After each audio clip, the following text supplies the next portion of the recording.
Good morning. So I'm here to talk about Chapter 2 notes. It's pretty straightforward. Um, at the beginning of each chapter, you kind of got to tell you what they're going to go through, but I'm going to jump down to the rewards of entrepreneurship.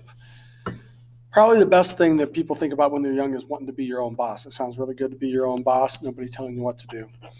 I really have to tell you, that's never going to be the case. You're never going to completely be your own boss. And if you're an entrepreneur, although you get to choose a lot of things, you may be able to choose people you want to work with, people you don't want to work with, people you want to do business with. You're always going to be working with other people and um, meeting the needs of the customer. So by meeting the needs of the customer, you can look at that as being your own boss, or you can look at it as not being your own boss. Um, but you get to do something you enjoy, being creative, making things happen. To me, part of being creative is just it's not artistically creative. It's just making things happen. I start something, I finish it, I see production from it, I see people benefit from it. Or if I'm building houses, I see a house get built. I see it from the start to the finish, and look at the finished product and be proud of the finished product. Things like that. Um, you can set your own schedule. I find this to be true more so later in life when people are maybe in their mid 30s to mid 40s. If they're running a business, they get more and more flexibility in their time. Up and up until that point, you may think you get to set your own schedule, but your own schedule means working lots and lots of hours. Having job security, this is a myth. There is no such thing as job security in the world, in my opinion. Um, yeah, you don't get fired by yourself, but the only job security you have is your ability in life to do something for somebody else or create something on your own and continue to do that over and over and over again.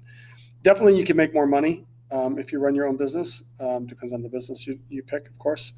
And rising one's investment, that's making more money. That's basically that. Business ownership, of course, can be very difficult because of competition. There's always going to be rivalries in your business, no matter what you do. We have to find ones where we can compete well in. Maybe we have an edge in. Maybe we can do something better than other people. Or you know what? Maybe you don't have to do something better than other people. There could be a lot of people doing plumbing, for instance, and have their own business as a plumber. But if you do it well enough and you take care of your customers and you keep track of your records and paperwork, um, there's plenty of space for a lot of people to be able to be there. Um, the biggest risk of business is definitely losing your money. Losing your money. Some people think it's losing your job. Now, I kind of feel like, and I've worked for companies, for however many years, 30 years.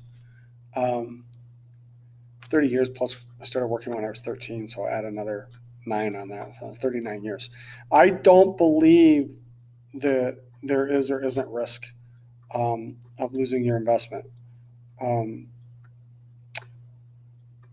so it's all a matter of statement of how you think about it in your head. So yeah, if you put money into it, you might lose that money.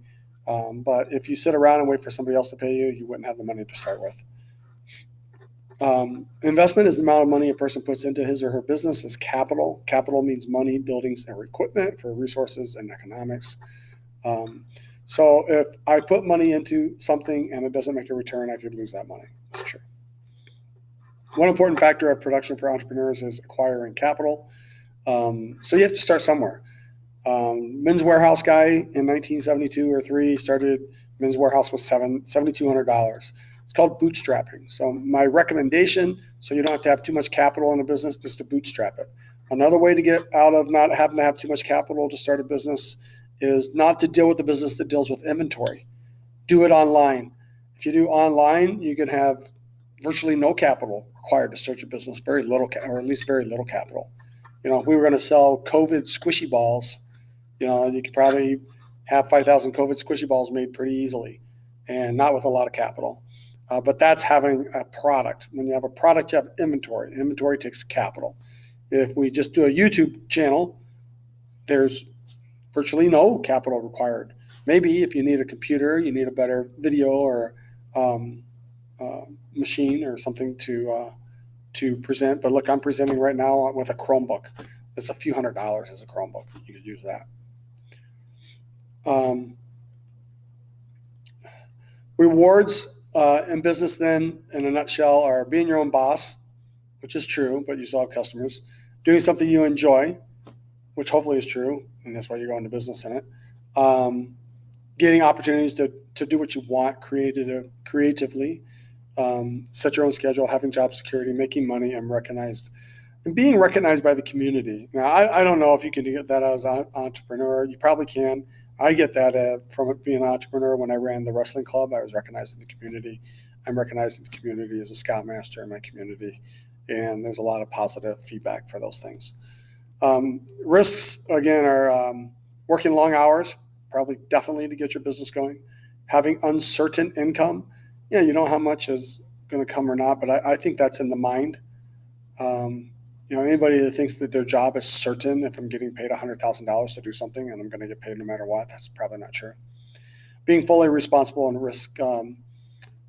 Being fully responsible is a tough one because you have to take that weight on, and that can be a burden to a lot of people. So people don't want to have that um, responsibility. And then risking your own investment or family and friends investment or somebody you know's money that they're putting into the business to get it started. Background characteristics and skills of successful entrepreneurs. Um,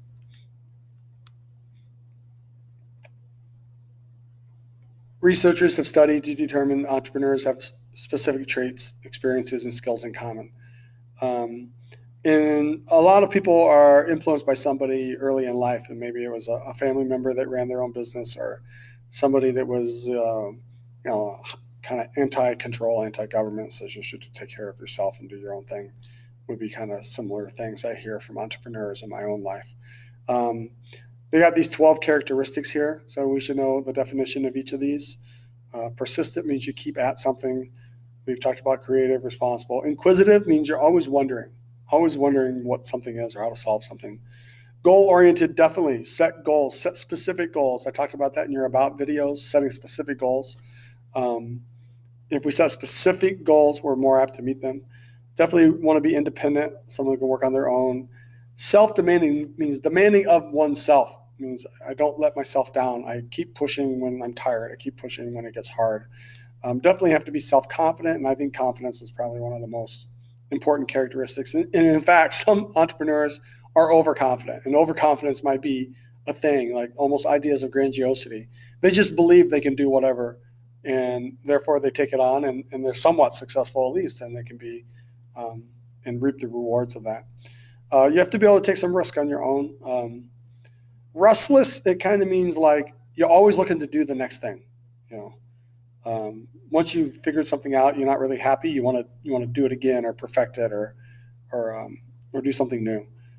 Action oriented means they're doers. That's the Nike "Just Do It" theme that I told you about when I first met you.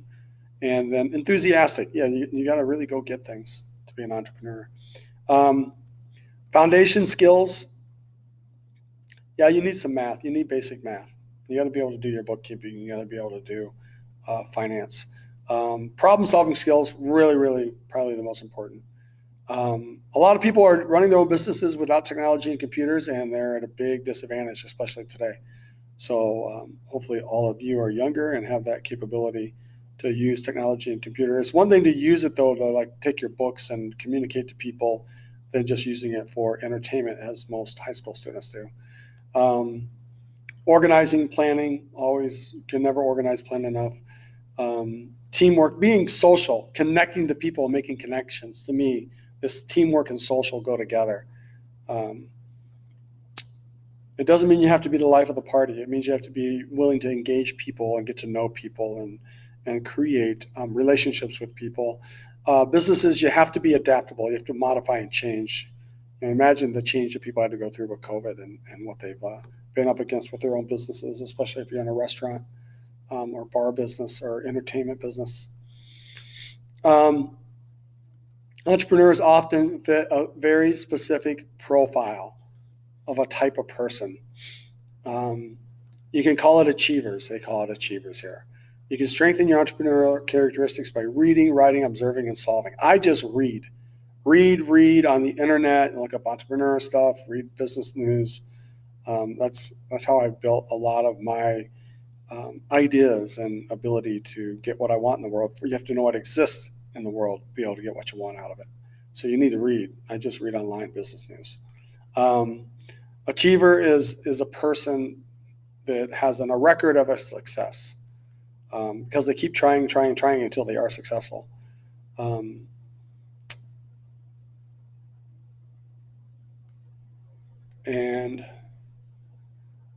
Identify the background characteristics and skills of successful achievers. So there it is in a nutshell. And it's a can-do attitude. Just do it. Self-confident, problem solving. We went through all those. It's just summation. Those to me are some of the key ones. And your social skills, connecting to people, making relationships. So if you think like someone that can achieve and you develop skills that people want and need, then you should be able to go out and use those skills to be a high achiever. That's what this is saying. It's talking about internet basics, and I'm not going to test you on any of that. I'm not worried about the internet basics. All right. So that's the end of chapter 2, and I hope that if it doesn't help you, you can just do the slides and turn in the notes on your own.